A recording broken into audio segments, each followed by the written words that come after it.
नमस्कार मंडळी, स्वागत आहे तुमचं आमच्या चॅनलमध्ये। आवाज महामुंबईचा, शोध बातमीचा, कौल मनाचा। चला तर मग आमचे चॅनल लाईक करा, शेअर करा आणि सबस्क्राइब करा। धन्यवाद। उरणचा विकास, सिमेंटचे रस्ते आले पण जीव वाचवायला हॉस्पिटल नाही, इंजिनियर डॉक्टर घडवायला कॉलेज नाही। अहो उरणकरांनो, अभिनंदन, आपण आता अधिकृत नवी मुंबईकर झालोय। बिल्डरांच्या जाहिराती तरी मोठ्या अक्षरात तसं लिहिलेलं असतं। JNPT आलं, सेज आला, कंटेनरचे डोंगर आले, धूळ आली, ट्रॅफिक आले, अपघात आला, विकासाची गाडी सुसाट सुटली। पण गाडी सुसाट सुटली तरी ब्रेक लावायला जागाच नाही, कारण एक धड हॉस्पिटलच आलेलं नाही आणि हॉस्पिटलमध्ये काम करायला किंवा हे रस्ते बांधायला लागणारे इंजिनियर डॉक्टर घडवायला एक चांगलं कॉलेज पण नाही।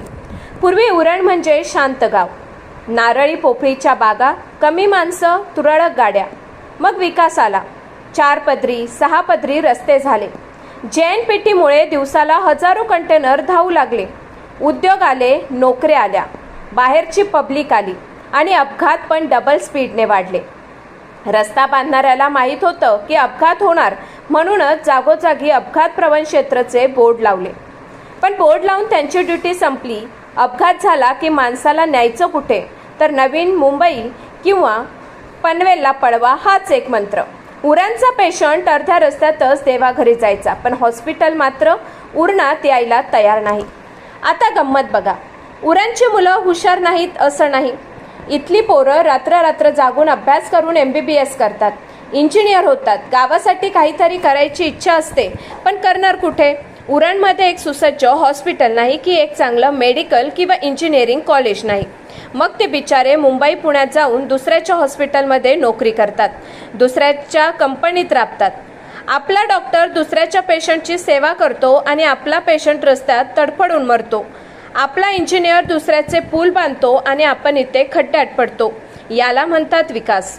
JNPT मुळे सरकारला हजारो कोटींचा महसूल मिळतो, पण त्या पैशातून एका 100 बेडचं हॉस्पिटल किंवा एक कॉलेज बांधायला बजेट नाही। ट्रॉमा सेंटर तर लांबची गोष्ट, साधा CT स्कॅन करायचं असेल तरी पनवेल गाठावं लागतं। हा सगळा विषय निघतो कधी, तर निवडणूक आली की मग सगळे नेते स्टेजवर येऊन गळा काढतात। उरणला सुपर स्पेशालिस्ट हॉस्पिटल आणणार, मेडिकल कॉलेज मंजूर करणार, इंजिनिअरिंग कॉलेजसाठी जागा फायनल झाली, अपघातात एकही जीव जाऊ देणार नाही। जनतेला वाटतं चला आता तरी नशीब उघडलं, पण निवडणूक झाली की नेत्यांना मेमरी लॉस होतो। हॉस्पिटलचा H आणि कॉलेजचा C पण आठवत नाही। 5 वर्षांनी परत तेच भाषण, तीच आश्वासनं, फक्त ऐकणारी जनता आणि मरणारे पेशंट बदलतात। नेत्यांची स्क्रिप्ट तीच राहते। प्रशासनाच्या फायली तर अशा ठिकाणी अडकल्यात की त्यांना बाहेर काढायला JCB लागेल।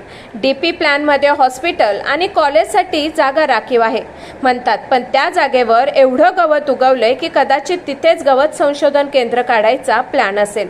आता उरणकरांनो, एकच उपाय, अपघात झाला की 108ला फोन करायच्या आधी आमदार खासदाराला फोन करा, म्हणजे पेशंटपेक्षा आधी नेत्याला जागेल। आणि मुलांना शिकवायचं असेल तर घरातच शिकवा, कारण कॉलेजची वाट बघाल तर पोरं म्हातारी होतील।